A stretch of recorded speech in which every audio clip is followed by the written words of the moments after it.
Hit me.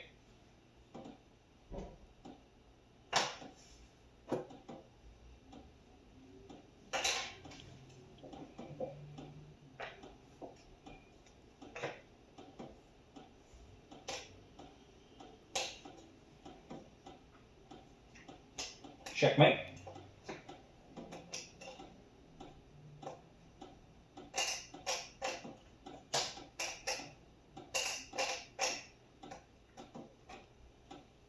Yahtzee. I win. Hello everybody, today you're going to learn how to play Carcassonne. The game can be played with 2 to 5 players and typically takes 35 minutes. In Carcassonne, players take turns placing tiles and workers to build cities and the fields surrounding Carcassonne, trying to be the one to score the most points. Before we begin, we'll do a quick overview of the parts. Rule books. Scoreboard. 84 wooden tiles. Tiny little men. In Carcassonne, your objective is to score the most points before the game ends. On your turn, you'll draw one tile from a pool of face-down tiles. By placing these tiles together in the proper configuration, you'll build the landscape that surrounds Carcassonne.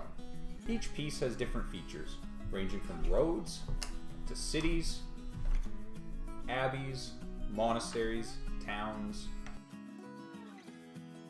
To start the game, take all of the tiles, shuffle them up so you don't know where they are, and place them into face-down stacks where they're easily available to all of the players. Find the tile that has a darker gray back than the rest of them and set that one aside. This tile is the starter tile and will be placed face up to begin the game. Depending on which version of the game you have, you might have multiple dark gray tiles.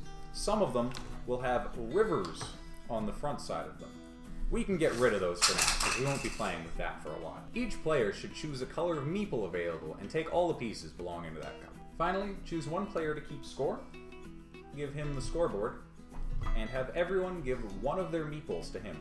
Once the game is set up for all of your players, place that dark gray piece face up in the middle. Randomly determine who will be the first player and have them choose from the face down tiles. After choosing a tile, a player has to place it so that the edges of the tile match every edge it's touching on the board.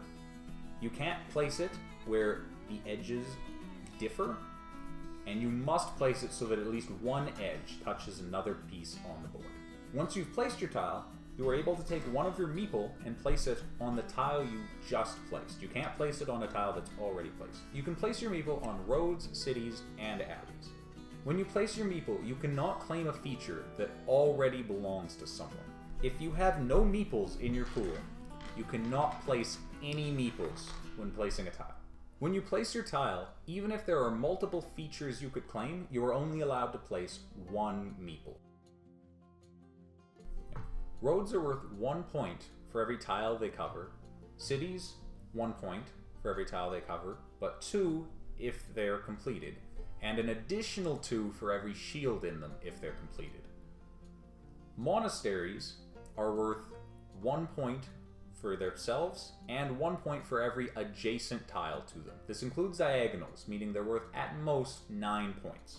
When tiles have been placed so that no more tiles could be placed in a feature, that tile is considered completed. When a feature is completed, remove all meeples from it and score those points for each player they belong to. While it's not possible to directly claim a feature already claimed by another player, it is possible that at some point 2 people will claim the same feature. This can happen if 2 people have claimed separate features, but later tile placements cause them to become connected. In the case that both players have an equal number of meeples, both points are shared and players receive full value for the feature.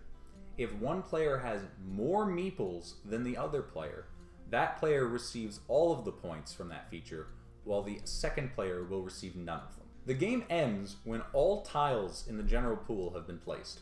Any meeples that are still on the board that belong to uncompleted features are removed and scored. Play around the fact that when you're waiting for a specific tile to complete a feature worth a ton of points, only your opponents will draw it. Remember that meeples need to work to survive, and if you don't give them jobs, their families will starve.